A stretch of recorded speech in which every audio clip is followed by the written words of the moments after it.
Isang active shooting incident o pamamaril ang naganap sa NAIA Terminal 2 departure area kaninang umaga. Nagpasabog rin ang mga suspect gamit ang isang improvised explosive device na nagresulta sa ilang patay at sugatan. Hindi kalaunan ay rumisponde ang airport security at police para mapigilan ang 5 kawatan.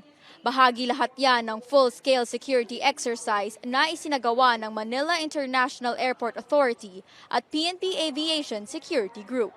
Layo nitong matiyak ang kahandaan ng tauhan nila na rumisponde sa mga crisis situations. Ayon kay MIAA OIC Senior Assistant General Manager Manny Gonzales, malayo ang posibilidad na maganap ito sa bansa. Gayunpaman, mahalaga pa rin daw na magsagawa ng ganitong pagsasanay.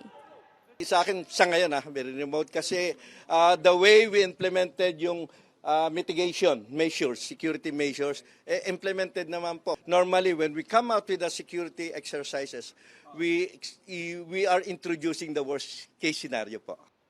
Para kay Anti-Terrorism Council Program Management Center Director Philip Costuna, dapat isimulate rin ang iba pang senaryo.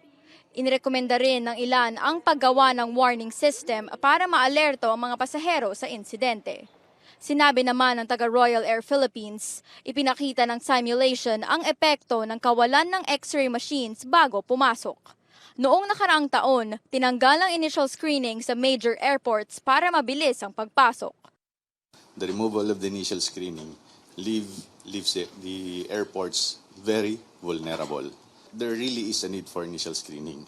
Otherwise, those culprits will not be able to enter the airport with their firearms and explosives.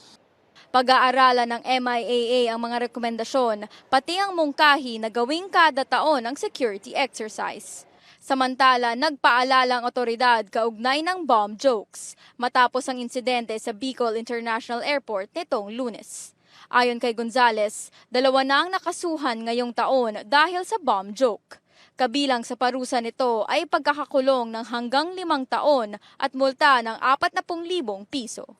Do not make any joke about the bomb threat. Kasi po, ma-upload po kayo, hindi kayo makakabiyahe. Kasi first, kakasuhan kayo. Batas po yan. Criminal offense po ang magbiro ng bomb joke, ma'am. Paige Javier, CNN Philippines.